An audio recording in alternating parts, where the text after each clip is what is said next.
So now that we've drawn something here, though, if you think about it, when you're making a game, like I mentioned, you say you want to draw a figure on the screen, you don't want that figure to just randomly jump around. You want to save where most of it is. Let's say the guy is moving his hand. You still don't want the legs and head to disappear. So we're going to now move on to having a, we're going to try and draw a panel that looks like this, where we have rectangles that, as I redraw and repaint, notice how the previous rectangles stay on the screen. Okay, so this is what we're going to create now in 2 steps. All right, so our first thing that we're going to concentrate on is being able to draw rectangles. We'll just keep them green for now and have them just remain on the screen as I keep adding new ones. So how are we going to do that? Okay, so the main thing to remember is, from the notes, is that we want to maintain data. We want to maintain the state of the component in instance variables. Okay, so if we think about this, this has no memory. It just resets and like draws a new rectangle every time. It just kind of draws, you know, some random XY rectangle, and that's not very helpful. And so what we want to do then is we need to have some kind of data structure. So we want to store the state in some instance variables. Right? It's often some kind of data structure, like an array or an array list. So now, how are we going to do that? Let's think about what do we need to draw those green squares, actually they are, on the screen. Well, if you think about it, all we're really doing right now, the only thing that we need to save is this right here, right? X and Y. So for our first crack at it, let's just go ahead and save that X and Y. Now, the X and Y really belong together, and so we're not going to save them as X and Y separately, like in concurrent arrays or anything like that. Object-oriented programming says that since X and Y belong together, we should create a new class that groups X and Y. So let's think about what would we call that class that groups X and Y together. Well, that would just be some kind of point, right? Let's just call it point. Now, we could create a new class, but because this is such a small class, and we just learned about this in chapter 5, we can actually create a small nested class. So let's create, again, we're storing the state of all those X and Y pairs. We want to group them together in our own class name. So again, let's call that point. Let's call that point. So let's create a private class. So again, for a nested class, you can almost just indent and just treat it almost like a variable, point. So private class point. What does a point have? It just has an X and a Y, so I can say private int X comma Y, or I could do them in 2 different lines, X comma Y. Now when I create a point, I still need a constructor. I think I could even leave this private. The reason being, since it's nested, these guys should still be able to access it. So private point int X int Y. No one else needs to access point outside this drawing panel class. So that's what I can do.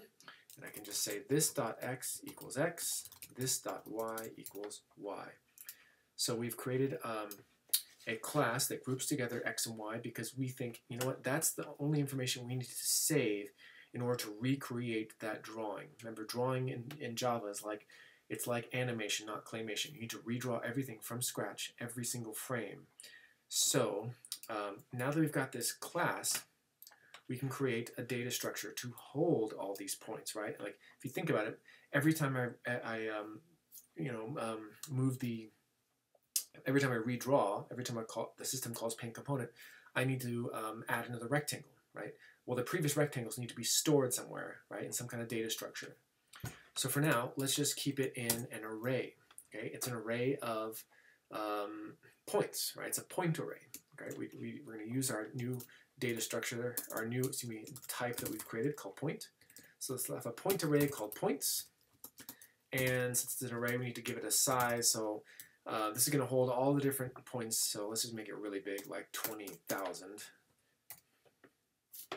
Okay, so now This is an empty array, but as we move, we're going to be filling it. We're going to be filling it with rectangles, and so we're going to need to keep track, because right now, initially, this is just an empty array, right? It's just full of null, null, null, null, null. But what we want to do then is, as we are calling paint component over and over again, we want to add to this point array new x's and y's. So we already have that outline here. So let's say this is the first time we call paint component, right? As it gets loaded. So I have this random x and y, and so then what I want to do is I want to draw using that guy. So let's think about this. I'm generating this random x and y, but instead of just drawing it directly, what I want to do then is I want to create a new point object and save it in the data structure, right? In the data structure. Why do I want to save it in the data structure? Because that way I can recreate it. I can recreate or redraw it every time I call paint component. I call paint components. Or sorry, not every time I call, every time the system calls. Component. Okay, so what do I mean by this? Well, let's think about this. Let me just bring this out here. All right, so let's say, so this is my points now, right? So system, when this guy is first created, there's 20,000. They're all just null, right? It's full of, because it's an object. But let's say this is the first time. The first time I want to then load, I want to create a point object. So I want to load it here. I want to load it in this one. So I need to have some kind of pointer that will say, hey, I'm going to put it in this first slot here. And then when I'm done with that one, so let's say I generate a random x and y. Let's say I generate a random x and y like, so this is a new point object. Let's say the x is like 52 and y is like 78. Okay, so I want this to point to there instead. And then I'm saving it in the array. That way I can redraw it next time I load it, right? So then the second time paint component is called, when I resize it, this guy is still here. So at first I want to draw this, and then I want to store a new x and y, right? So I want to not have null here. I want to have a new point object, right? You know, randomly 294, and then y is like, you know, I don't know, 111, right? And then the third time, I don't want to delete these. They're saved. So I go through. I'm going to draw this, and then I want to create a new null with a new randomly new point object. You know, x is whatever, and y is whatever. So you can see that having a data structure allows us to store the information, to redraw it every time we call paint component. So we can see also that we need some kind of pointer to keep track of where we're at in the array, right? Because we don't have these. We don't want to draw this. This would give us a null pointer. So we need some kind of counter to keep track of how many of these points we have. And then, of course, we already have our data structure, but I'm just pointing out how we're about to use it. Okay, so the good thing is we already have that, and it's counter, right? So if you want, you could change counter to be a little more descriptive, like number of rectangles or number of points, right? Because they stand for rectangles, but you can call it number of points or whatever. I'll call it number of rectangles, okay? And so what we want to do then, I guess I'll move this down here. Let's do the drawing of the font first. So I create this x and y. And then again, I want to save it. I want to store it. So I want to create a new, points. So first time is going to get stored in the 0, right? So that would be here, right? I'm storing it here in the 0th one. So I want to create a new object and put it in the 0th one. So So that would be num of rectangles, right? Because initially that's 0. I want to point that to a new point object. And what are those x and y's? That's this randomly generated one right here. Okay. And then I want to iterate, so plus plus. By the way, you can also go like this and do that in one step if you want, but that might be kind of confusing. Remember, this is postfix, so it'll do it and then increment. But just to keep it understandable, I'll do it in 2 steps. Okay, so we create a new point. Now, let's think about what this does. So the first time, this is 0, so it adds a new point object and it goes through here. But then the beautiful thing is the second time, which will be coming up fast, is that this will be incremented now to 1, right? Number of points is now 1, so it won't overwrite here, it'll add it here. Then the third time it's called, this will be incremented to 2 now, and then it'll store it here. So the net effect is that we're going to get this stored properly. Okay, so if we go, everything is stored correctly. Let's go ahead and run it. Oops, sorry, this counter thing is off. It shouldn't be counter, it should be num of rectangles now. If we run it, oops, sorry, that's the wrong one. That's the end goal one. If we run it, still doesn't work. See if you can understand what is wrong. Why isn't it redrawing? Everything is being saved. Everything is being saved properly. Our data structure is stored. Everything is as it should be here. Why isn't it working correctly? You can pause the video and see if you can fix it.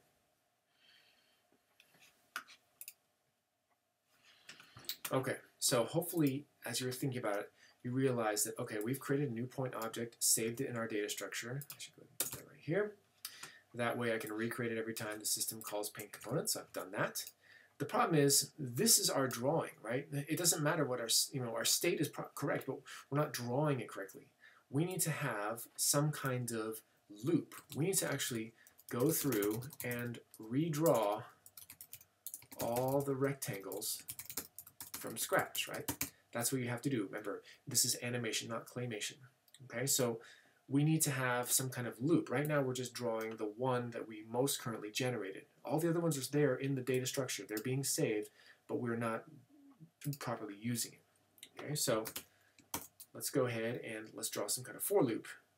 Okay, so see if you can draw and pause the video. See if you can write some kind of for loop that will go through and properly draw everything. Okay, so hopefully you did some kind of for loop. If not, you didn't get it. So some kind of loop that goes, all right, from 0 to, I don't want to do, for example, if I did points dot length, I'm going to have an issue here. So if I do points dot length, I'll have an issue because a bunch of these points are null. Okay, so we'll address that in a second. But the main thing is I want to do this same idea here. So I'm going to paste this. But instead of just the current one, I want to get points. Remember, this is an array of points, right? It's an array of points, so each one has an x and a y. I know it's private, but because it's nested, though, we can access it directly, so we don't need getters and setters. So we can say points index I dot x, points index I dot y. Just gonna copy and paste that. Okay, so what is this? What is going on? We're just saying, hey, do a for loop. I'm going to loop through, okay? And for each one, I don't want to draw the current x and y. I want to draw this one's x and y, and then move on, draw this one and this one. Okay, and hopefully you can see that I don't want to stop at this length because I'm going to get the null pointers. I want to stop here as long as it's less than the number of rectangles, or whatever your counter is called. So this needs to change to number of rectangles. Okay, and now let's try to draw it. So there we go. We can see that it's saving at each tick of this, at each step, each repaint or paint component call. I'm drawing all the ones that were stored in there, including the new one. Right? I'm not just drawing the newest one. And so every time I resize, it's going to do that call, and it's going to redraw them. Okay, so pretty cool. So that was a big step forward. We saved the state in a data structure, and we went through and we redrew all the rectangles from scratch using the state stored in our data structure. Right? That's a big idea, big concept. Okay, so last thing is we want to change it just a little bit. And this is just to practice a little bit more, is to change it so instead of having just green squares, that we get rectangles of different sizes and colors. Same idea, though. We want to save the state and have them be able to redraw themselves. And so this is going to cause us just to change a few things here. So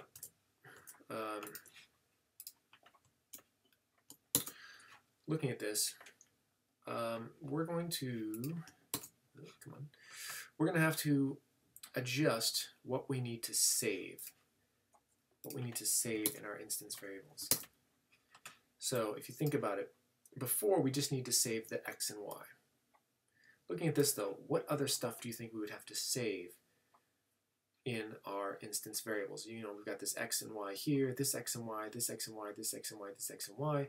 However, look, now it's not just, we can't just assume it's 100, 100. We're gonna have to save the width and the height of each rectangle as well as the color, okay? So instead of x and y, we're going to have to save the width, the height, and the color. And so with that, it's having it be a point is probably not a good idea anymore. So why don't we change the class name to be rectangle? Okay, so let's have a rectangle have x and a y and a width and a height, and it'll also have a color. Right, not just green, private color. Okay, and that should be in the java.auth. Yeah, okay, so we're good. All right, and so let's give the constructor the ability. So whenever I create a new rectangle object, I want to pass in the x, the y, the width, the height, and the color. Okay, and so we can say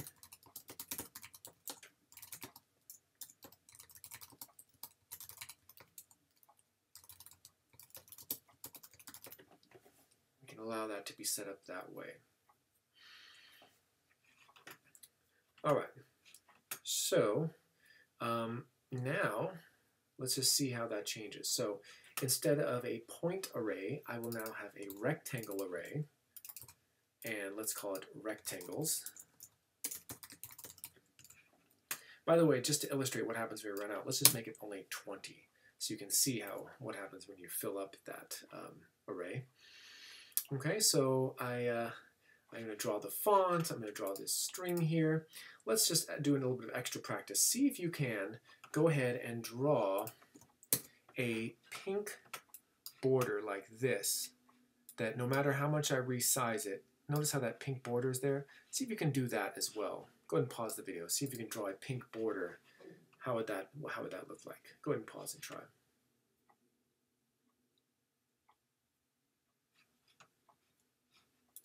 Okay, so hopefully you did it inside paint component. All of your drawings should be in paint component. So I will have to change the graphics context, the color, to be color.pink. And then I'm going to draw a rect, g.drawRect. And what is my initial x and y? It's going to be 0, 0 for this component. 0, 0. Now, what is the width going to be? Remember, I am inside this drawing panel, which is itself a J panel. Remember, a J panel is a component. Every component has a special method called getWidth. So I could say getWidth, which would be like, 300. If it was 300, if I resize, it'd be like 350 or 375. I could say this.getWidth. That kind of helps remind you that, yeah, this is a J panel. And then getHeight. Okay, so I'm going to base off of that. Now, actually, remember, because the drawRect goes over by 1 pixel to the right and over by 1 pixel down, on most systems, I should say, we should add this -1 here to make it come back so it doesn't go over the edge. On my Mac, for some reason, it's okay even without this, but you could try it both ways, I guess. But that would give you that pink border. Okay, so let's keep going and changing here. So we're not having a rectangle point array. It's called rectangles. And let's go ahead and create a new rectangle object. X and Y, and we can have a new get width and height. So I'm just going to create a random width, oops, and height. Now we can make this, I don't know, like anything from, let's do from 0 to 200. And actually though, let's offset a little bit. So let's make it so it can't be like 0. So I'm just going to add like a plus 20 here. So at the very least, it's going to be 20, and maybe it'll be like 219 or something like that. Okay, so we have some kind of randomness here. And then color. So we want, oops, height. We want color to be something random. And so we don't have a method for that. Let's just go ahead and create our own method down at the bottom here. Oops. So this will be outside of paint component. Outside of paint components. I have to go down and delete this space here. So outside of paint component. So outside of this, I'm going to create a, let's go ahead and create a static method. And it's going to just return a random color. Get random color. And remember, color can be done with HSB, hue, saturation, brightness. I think it's a little bit more common just to do RGB. So it's from 0 to 255. So again, math.random. Let's get a random thing from 0 to 255. So we're going to multiply by 256. Remember, that's a double though. We want to chop it down to an int or an iant. Okay, and that will be our red value, and then we'll get our blue, RGB, our green, and our blue. And so we're going to return a new color object created from that RGB value, red, green, blue. Okay, and that will return this random color. Okay, so now we can go and just make this static call, so we don't have to do this or anything like that. Just call get random color. And so now, if we think about it, our data structure is going to be a little bit different looking, but it's the same idea. So every pass through here, instead of this point array, right, we're going to have a rectangle array. Right, it's going to be a rectangle array. Rectangle array called rectangles. Same idea holds, but with every pass through, we're creating a new rectangle object. So it's a rectangle object with our x is like whatever, our y is whatever. We have a width now of like 120. It's going to be random height is 17, and now we've added a random color. It's going to be like, red is like, 50, 20, green is 25, and blue is 111, or whatever, some random color. And again, we're going to fill up. So first time pass, we're only going to draw this one. Second time, we're only going to draw the second one, whatever it is. Third time through, we're going to draw that one. Fourth time through, we're adding that one. But every time, we're going to do a for loop and draw them all, so that we, to the user, it looks like you're just adding that one little thing. Okay, so same idea. Want to just loop through the number of rectangles, so there's no null pointer. And we're going to, so now this is a little bit different. We have a little conundrum here. I could draw this, but conceptually, there's a kind of a better way to do it. So first off, yes, I could set the color to be whatever rectangle's eye color is. I could fill it. I could draw, I could do it just like this. Just add the color and the size and things like that. But another way to do it, and slightly more object-oriented, is to change the rectangle class itself. Okay, so I'm going to cut this, and well, copy it, I guess, if you want. And I want to go back to my rectangle class. So object-oriented programming should say that, all right, instead of doing all that drawing down there, have the rectangle be able to draw itself. Okay, so we can have this method actually be private, and it is going to be draw, and it can take in a graphics G. Now I said all the drawing has to be within paint component, but if you pass in this G from the paint component call, that's okay. So you can do this. So you're passing in your graphics context, and now since we're inside the rectangle class, we're just defining for every rectangle, this is what you do to draw it. So I would say, all right, set color not to be green, but set color to whatever my color is. Whatever my color is, I'm going to set that color. And then I'm going to fill a rect. And I don't need to do this here. I can just say, all right, so whatever my x is, whatever my y is, and my width is going to be whatever my width is, and my height is going to be whatever my height is. Okay, so I'm going to set it to be like whatever, magenta or whatever randomly it was, and then I'm going to fill it with whatever my x, y, width, and height are. Remember, this is all saved with each construction. Remember, this was all saved whenever I constructed this object. And then I'm going to do the same thing with the draw rect. So in other words, we moved the drawing to the rectangle class itself. Conceptually, this makes more sense, so that kind of object-oriented style. So now if you think about it, what would you do? See if you can pause the video. What would you do here instead of doing that whole g.setColor? How did that, what we just did, make things easier? So pause the video, see if you can fill it in.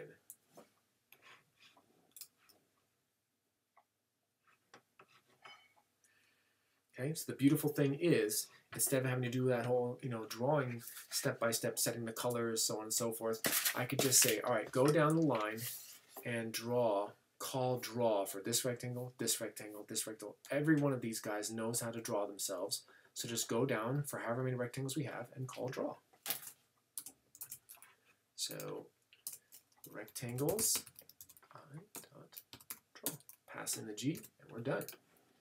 All right, so we've done that. Let's go ahead and run our main method here. So there we go. We've got our pink border that works. I've got my message here.